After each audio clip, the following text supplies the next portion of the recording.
playing on the desert sand, two friends forever true. Little did they know back then what the Noong nandito din ako sa Pilipinas, I was working with Far East Bank and Trust Company. At the same time, I was taking up law. Kaya lang na-offeran ako ng trabaho sa Saudi Arabia to work as an administration manager. Tinanggap ko. So nung dumating ako sa Saudi Arabia, doon ako nabigyan ng mga reading materials about Islam. Binigyan ko ang sarili ko ng chance na alamin, nagbasa ako. Instead na gugulin ko ang time ko sa pag-alaala sa pamilya ko, na homesick lang ako.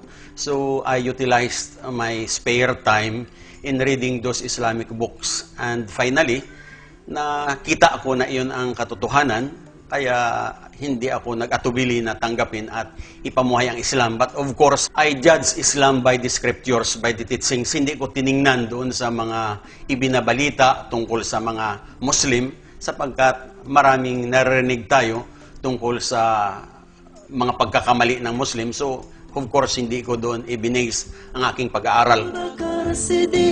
The prophet's faithful friend, trusted and protected him. His love had Hindi ako Muslim, yung mga pagsasalita ng mga hindi ka nais-nais na mga kataga, parang napakasimple, napakadali lang na sinasabi ito.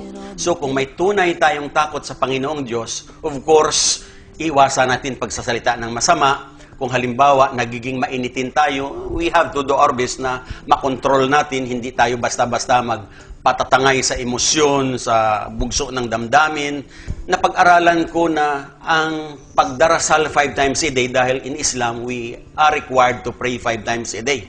Pero sa Islam pala, hindi assurance na mapupunta ka rin sa paraiso kung hindi ka magiging mabuti sa iyong mga magulang. At of course, ganun din sa aking asawa, sa aking mga anak, at yung mga bisyo na dati kong ginagawa, sinikap ko na alisin ito dahil ang katotohanan, wala itong maidudulot sa atin at higit sa lahat, hindi malulugod sa atin ang Panginoong Diyos. Dahil sa Islam actually, we are duty bound to believe sa tinatawag na Day of Judgment.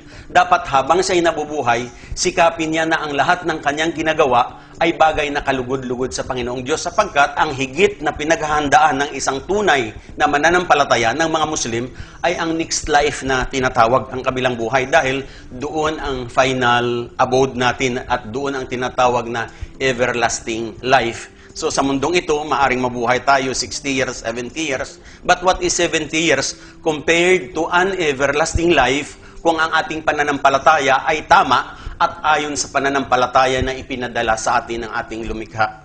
Pero of course, marami ang aral ng Islam na dapat matutunan at sikapin ng isang tao na ipamuhay ito para magbigay sa kanya ng tunay na kaligayahan, kapayapaan, satisfaction, contentment, higit sa lahat, assurance sa kanya na makamta niya ang salvation o ang paraiso sa darating na Day of Judgment. Allah be pleased with him, companion in Jannah. Oh, bless